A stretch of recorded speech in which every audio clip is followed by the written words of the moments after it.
as I look back over the buildings and the clouds, I got a new Rolex. Happy Christmas to me. I went and picked that up yesterday, and I got it on the whim because we just so happened to be walking in a design district in Miami. I picked up some other stuff, some Prada and all that stuff, and so we just so happened to be walking in a design district in Miami yesterday and doing a little bit of shopping, not Christmas shopping, but we just kicking it because we don't really celebrate holidays like that.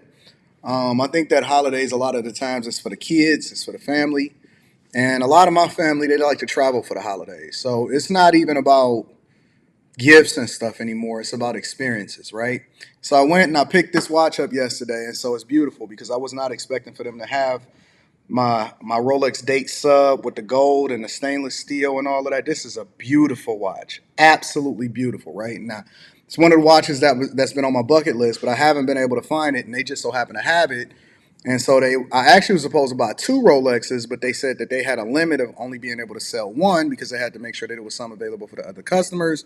So that's a whole nother thing, right? But then, if you notice over the weekend and stuff, there's kind of been a drought when it comes to content, when it comes to people posting. A lot of people take off during the holidays, and not just with regard to content creation. When you look at corporate America, everybody slows down during December because everybody burning a PTO and they're having a good time, and people tend to pull back and then they have to ramp up during January, and then it's going to be a whole bunch of signups at the gym and people gonna get their New Year's resolutions, and then you can expect on New Year's Eve / New Year's Day, you're gonna get a whole bunch of videos and posts on Instagram and TikTok and YouTube about what their New Year's resolutions are and how they're gonna do things differently and how you have to take time off and all of that. And people keep trying to convince me that I need to slow down. I don't have that in me. I'm gonna be honest with you. I don't have that in me. I don't have an off switch that allows for me to then turn it on and turn it off. I'm always on. I'm never off. Right? I'm always on. I'm never off. When the weekends come and then Monday hit, and when everybody trying to get geared up for Monday, I'm already in it. I'm already in the groove, and so I'm hitting everything, and I'm taking control of everything and everybody. So by the time that you start getting ramped up, I'm already 10 times ahead of you.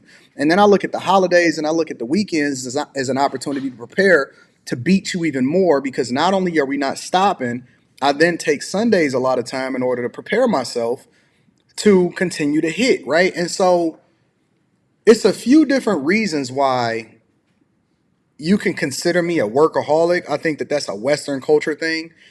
When you look at what's happening across the world and as you travel and you start to study other cultures, a lot of cultures, they don't have days off. They don't have PTO days. They don't have holidays that they take off for the family, right? They don't do that. Even if you look at Asians that then, or Chinese restaurants or whatever that come over here and they start their businesses, they may take off 1 or 2 weeks for the year that they go and visit China.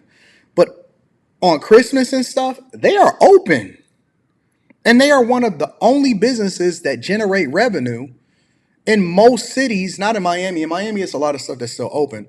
But they're one of the only businesses that make a ton of money on the weekends, right? And I'm not telling you, let's be clear, I'm not telling you what you should do. I'm not telling you you shouldn't spend time with family. I'm not telling you you shouldn't take the holidays off or anything like that. I'm telling you what my mindset is. And I think that in a lot of instances, when we think about how we've been conditioned to look at what success looks like or what time off looks like, it's all a programmed thing that's put into you in order to get you to do the thing that they want you to do. When you think about a lot of these holidays, think about Valentine's Day, and some places they got Sweetest Day. That's an opportunity that was created by companies and Hallmark to get them to be able to buy more stuff or to generate more revenue right after Christmas when things start slowing down. So now you get these man-made holidays, or you get these times that people use as an excuse to go out and spend a bunch of money and put themselves in debt to where they can't climb their way back. I look at success during the holiday season. If you able to get into the new year because you've been disciplined an entire year, and then you finally am able to go into the new year without no debt, if you was able to get your debt down, why would you then put yourself back into debt in the holiday season in order to make sure that retailers are boosted and the economy is up? I did a video where I was breaking down on my Anton Daniels channel when I was giving a tour of my property. And I was breaking down to the people why it was important for me to do it out of my own pocket and why I didn't believe in giving the bank's interest just to substitute for growth, right? And somebody said to me in the comments, because I do go through the comments and I see what the sentiment of the people is, and they said, well, Anton, if everybody was rich, then, or Anton, if everybody didn't finance, then the banks would go and this and that and this. I'm not trying to convince the American people to do it the way that I'm doing it. I'm trying to reach out to my crew, my people, my bag chasers to give them insight on why they are able to do it the way that I'm doing it so they can be amongst the few that then get rich amongst the many that continue to program themselves to do things that's not best for them for people that don't care anything about them. And so when I work, I don't look at myself as a workaholic. I just look at it as a normal part of the routine. I wake up the same way every day, the same time every day, whether it's Monday or a Sunday or a Saturday. I got the same routine every day. And then as I grow and as I'm productive, I find spots throughout the day or opportunities, or I plan within my calendar times for me to be able to enjoy other parts of life, right? It's just a part of life. It's normal. It's programmed within me to be productive. Are there changes that I can make to be more productive? Absolutely. I can get more sleep. I got 8 hours of sleep last night. Is there things that I can do to be more successful? 100%. That's why I changed the way that I eat, and I'm also changing the times that I work out. We're gonna continue to fine tune things, but when I see you sleeping, I see an opportunity to go and take your food. When you over there getting comfortable with your chick, I'm trying to figure out how I can hire her to be a part of my team and then program her to start looking at life a little bit differently so I can use her as a Swiss Army knife and be more successful. I want her up under me.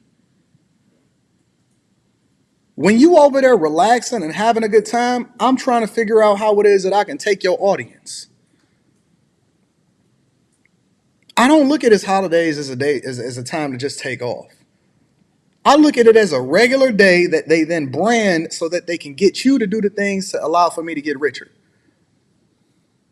My mindset and what I look at as success is different from yours. When you come from the places that I come from and you come from being raised in the inner city of Detroit, I'm never going back broke. And what I consider to be broke is not living in the hood. What I consider to be broke is people who has a negative net worth. I think you missed it. What I consider to be broke is not people that live in the hood, because it may be people that make a sacrifice so that they can continue to grow and they do things longer so they can live the life that they want to live for the rest of their life. What I consider to be broke is not people that drive a beater car. What I consider to be broke is people that can't afford to pay their bills, but they may make $100,000 a year and they still living paycheck to paycheck and they still got a negative net worth because they so busy focused on lifestyles instead of being focused on being productive. I think differently than people that may be around me because I read, I study, I understand the habits of what successful people do. I don't live with regret. So you're not going to sit here and tell me that, man, y'all need to get out and live your life. Get out and live what life? You can't do nothing you don't want to do. You can't buy what you want to buy. You window shopping every single day. You got a wish list on Amazon. I don't have a wish list. When I see, I buy. Because when I get ready to do something, if I don't drive my cars that often, most of my cars got less than 5,000 miles on them. But when I decide that I want to get in one, I'm going to pick one between the four that I have for myself. And then Rita got two, and then my daughter got one, and she ain't even able to drive by herself yet. I'm going to pick the one that I want because I live the life that I want based off of the effort that I put in. I'm not sitting here complaining about systematic racism. I'm not sitting here complaining about what it is that other people are able to give me or not. I'm not sitting here asking for nobody to give me no reparations. I don't care about reparations because I'm going to reparate myself based off of the time that I decide that is worth. That's not living. And don't get me wrong, I'm not criticizing other people that decide that that's how they want to live their life. That's not living life to me. Anybody that's ever been to Miami and you travel from over at, you're driving down Biscayne and then you take the street and you go over to Miami Beach, right? Because right now I'm over in Hollywood, so I like to switch up the places that I'm at. Sometimes I'm over in Brickell, other times I'm over in Wynwood, other times I'm in Midtown, sometimes I go to Miami Beach. I stay in Miami Beach. Today I'm staying in Hollywood.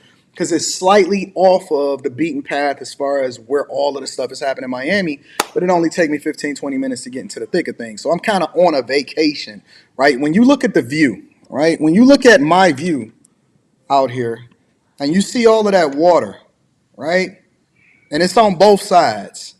When you look at my view and you see the water on both sides, it's a little bit different for me, right? And so anybody that's driving, and we're gonna get to the show. We're gonna get to the show.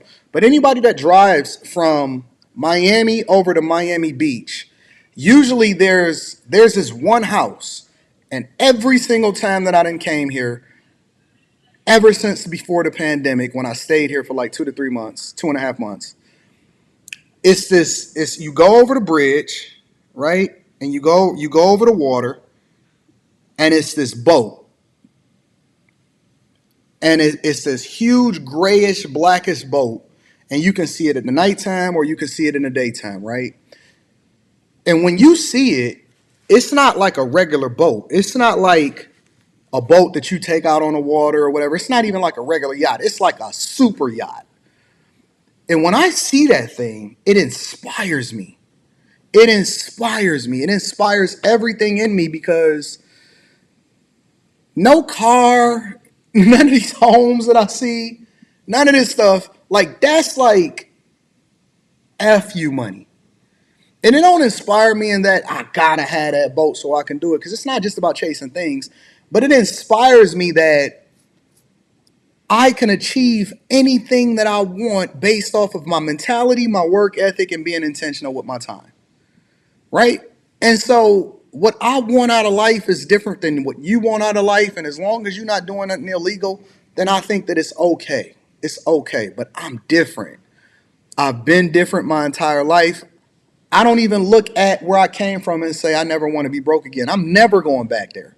I'm never going back to the financial spaces that I used to be in when I was 18, 19, 20, 21 years old, even when I was making money and I was blowing it because I wasn't being intentional. I look at stuff and I go forward and up, and it's inspirational for me because it gives me incentive and it gives me insight into what the possibilities are, and that I never have to subject myself to the things that other people subject themselves to anymore.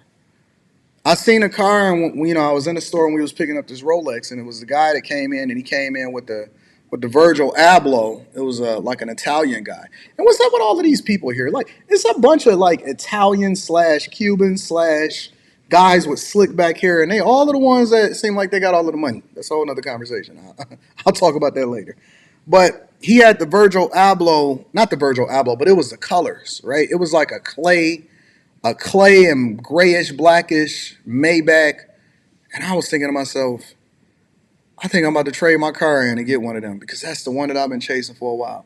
So then we put in a call, and they said that I can come in and test drive and see if it's one available and all of that. And we're going to figure it out from there. And so it's my option. I want the option to say no. I don't want people to make available to me what I qualify for. I want the option to say no. It's not about the car. It's not about the stuff. It's not about the watches. It's not, because this watch doesn't do anything more for me than any of the watches that I paid for already, right? This is my seventh one. It doesn't do anything for me as far as excitement, but it's the fact that I can get whatever it is that I want, and I don't have to look at the price for the most part. Right? I'm not getting a Bugatti Chiron and not trying to figure out how that's going to fit in the budget, right? I'm not there yet, but I'm getting there. I'm going to work there. I'm going to get there. It's about options. And when you have options, you move differently. You got a different mindset. And it's a certain type of mindset that come with people that's able to give themselves the options to do what they want to do when they want to do it. And it's all across the board. It's with regard to fitness. It's with regard to your professionalism, networking, money, finances, relationships. It's all encompassing, right? So I just think differently. I move differently, and I'm always gonna put myself in a position to be successful. And so that's why I don't take days off because I don't want to. I spend time with my family. I take care of business. We have a good time. We out shopping, strolling, and all of that. But in the midst of it, I'm always going to have an objective and things that I think that I want to continue to work towards. So I'll tweak it a little bit. But, you can unplug from the matrix, and you don't have to be the same thing that everybody else is in order to be successful. That's all I'm telling you. You don't have to do it the same way that everybody else do it. We already do things the way that we want to do it based off of what we want to do. Why not allow for that to continue to push you to be successful and make the modifications in that? Let's not just make the changes in the right and the wrong things. Let's also allow for ourselves to change so that we can be more productive and more successful also. All right? Let's get to it.